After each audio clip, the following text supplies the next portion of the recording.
ESPN college football analyst, and BYU national champion offensive lineman Trevor Matich. Trevor, welcome back to Studio B. Thank you. Hey, listen, Thank you. This was a crazy weekend, and I want to start there, first of all. It felt like March Madness to me within college football. It was awesome, except for BYU, right?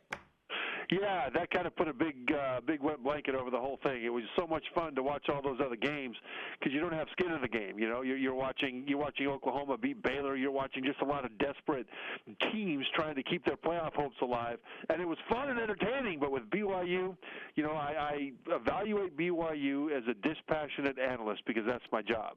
But in my heart, it was really hard. It was really hard to watch them lose that game.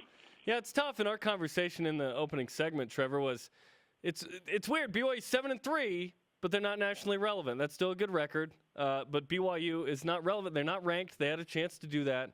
So how does the loss to Missouri affect maybe BYU's relevance nationally?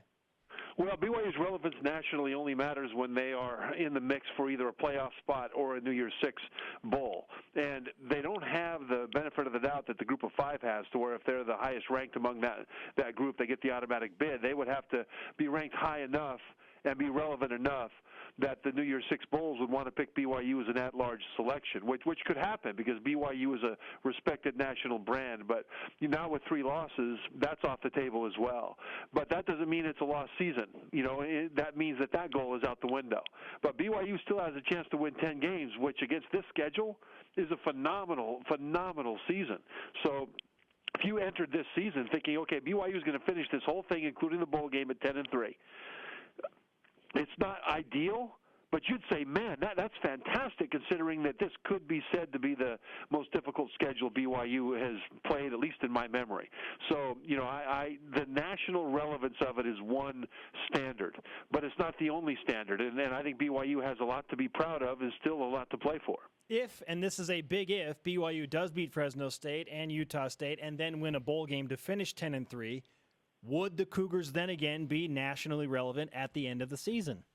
I think there'd be a lot of hope going into next year. And I think the buzz for BYU would be very positive because a 10-win BYU coming off of that kind of a schedule going into next season, a lot of people would be talking about it because all of a sudden you've got a lot of players back, especially now at quarterback. And I'm not sure what Taysom Hill's situation is, but certainly Tanner Mangum will be back.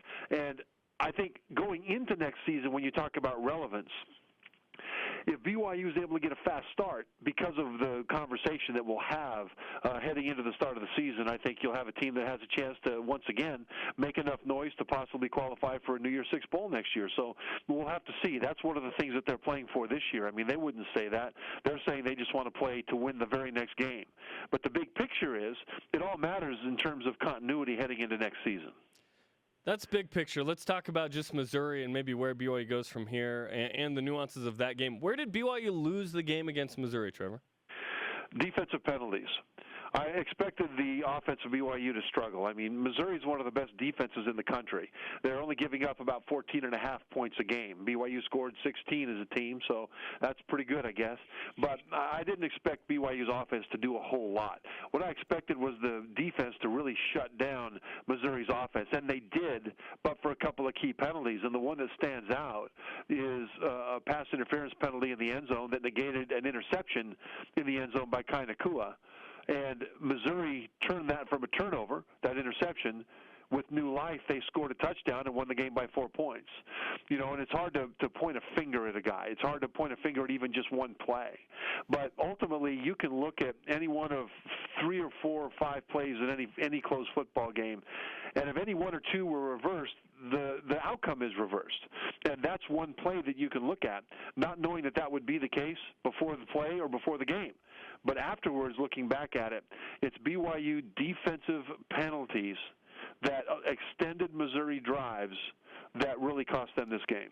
Leading into this question next then, Trevor, I've seen the conversation on social media between BYU fans and not so much BYU fans that the Cougars gave this game away and that Missouri didn't win it. How do you see that playing out with what happened on Saturday night? I think both teams tried to give the game away because for all the penalties and mistakes that BYU made that helped Missouri, Missouri returned the favor. Penalties to stop their own drives or penalties to help BYU. It's just that when it came down to it in the end, Missouri made one more play than BYU. I don't want to take any credit away from Missouri because in some ways that's not just disrespectful to Missouri, it's disrespectful to BYU. BYU faced an outstanding defense and made a couple of mistakes that allowed the Missouri offense to overcome the good play the rest of the game of BYU's defense. And that's what it really came down to. What happened with Missouri's offense or BYU's defense to allow the Tigers to wake up this week offensively? You know, I don't know that they really woke up. I mean, they averaged less than 4 yards per carry on the ground. I thought BYU's defense overall did quite a good job, especially considering the emotional charge that Missouri had coming into this game, because their coach, Gary Pinkel, he announced before the game, this week that this would be his last season. He was diagnosed with cancer. And I'll tell you, if there's ever anything that'll inspire a team to play with every ounce of capability that they have, it's that kind of an announcement, because they truly love Gary Pinkel. He is one of the great men of college football. And so BYU had to weather that storm as well.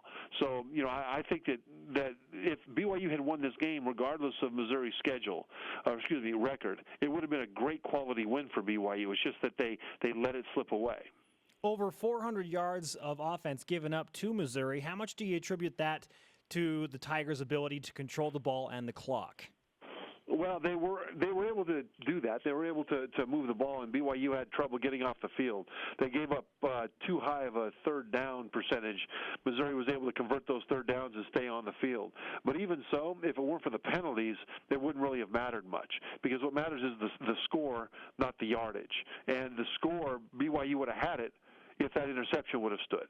And instead it was a pass interference penalty that gave Missouri new life. So it just comes back down to the same thing. BYU is a very good program, a very good football team this year, but they're not good enough to overcome those kinds of mistakes against a team that's got things going for it like Missouri does. With that said, Bronson Kafusi had his greatest game as a Cougar, and on a relatively big stage. How much did his draft stock increase in this game? I think it went up. I think it went up because what the NFL wants to see is you finish plays. There are a lot of great athletes that run around, but at the end of it all, they don't finish a play. And Kafusi did that. Kafusi affected plays. Now, finishing doesn't always mean get the sack, but it means defeat your blocker and get to a place to where you affect the play and wreck the play. That's finishing as well. And Kafusi did that over and over and over again, even though Missouri knew he was the guy that they had to stop. Trevor Matich of ESPN, college football insider, with us on BYU Sports Nation, as he is on every Matich Monday. Let's take this thing back national now and look at the college football playoff. After the wild weekend that we just witnessed, who are the four teams that deserve to be in the college football playoff right now? Well, if you talk about deserve to be there, if it ended today, I would have Clemson at number 1, Alabama at number 2, Ohio State at number 3, and Oklahoma State at number 4. And Ohio State's the only one that really is a kind of a flyer, because their resume doesn't have anything that tells you that they ought to be there. Their defense is playing very well. On tape, you can see a ton of talent from those guys, but their offense is spotty, and it's weird because even though their offense looks so often like it's struggling, they still lead the Big Ten in scoring and in yards per play. And that's really weird because when you watch them on tape, it just doesn't look like they're moving the ball and scoring points to that level, because they're not playing that well, but they are. And you just imagine if they finally put it together like they did at the end of last year, then you have a jalopy that turns into a high-performance sports car, which they're capable of doing. So Ohio State's a bit of a leap of faith, but for those other teams, those are the ones I think deserve to be there right now. So which conference or conferences, depending on Notre Dame, will get left out of the playoff, in your opinion? Well, the Pac-12 right now, I think, is pretty much out, barring a lot of weird stuff going on, because they will have a conference champion now with at least 2 losses, and that's a real problem for them, especially because Notre Dame is sitting there. Now, if the Big 12 has a champion with 1 loss, I think they get in over a 2-loss Pac-12 champion. I think that's the way it'll work out. And the ACC is probably in, assuming that Clemson doesn't blow it. The SEC looks like it will be Alabama or Florida, and the winner of that game will probably only have 1 loss. And so, it looks like the Pac-12 might be the one left out. It's weird how things are setting up right now, though, because if you're a Notre Dame fan, for example, you're desperate to have Oklahoma lose to TCU this week. You're desperate to have Oklahoma State lose to Baylor this week, because you can't afford to have an undefeated or even a 1-loss Oklahoma be the Big 12 champion, because that might be enough to put the benefit of the doubt on the opposite side of the ledger and knock Notre Dame out of the picture. So Notre Dame really cares what happens in the Big 12 right now. And so this is one of the great things about this playoff, is that the way it makes fan bases in one region of the country be desperately caring about what's happening in another region. Isn't it interesting that the independent powers, Notre Dame and BYU, both really care about what happens to Notre Dame and the Big 12 as the bowl season approaches? Yeah, it matters. And I tell you, BYU, for the reasons of getting into a conference. I mean, that's just sort of been a common theme, that BYU is sort of in limbo right now. It would be best for them to get into a Power 5 conference. It just would. And whatever happens to the Big 12, we'll see, because if the Big 12 is left out of the playoff for the second consecutive year, I think now you'll start to see them be very serious about considering expansion and going to a conference championship game. The expansion might not be necessary for it, because they could get permission from the NCAA to have a conference championship game even though they only have 10 teams. The rule has been that you have to have 12 in order to split into divisions and have that conference championship game.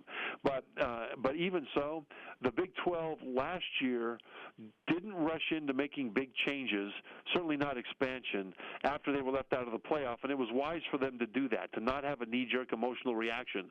It was wise for them to let things play out. But if it happens a second year in a row, and they have a 1-loss conference champion that doesn't make the playoffs, now you might see things start to shake up, and that might open the door for a team like a BYU to maybe join that conference. Trevor, always a pleasure, my friend. We appreciate the time amidst your busy schedule. All right, thanks, guys.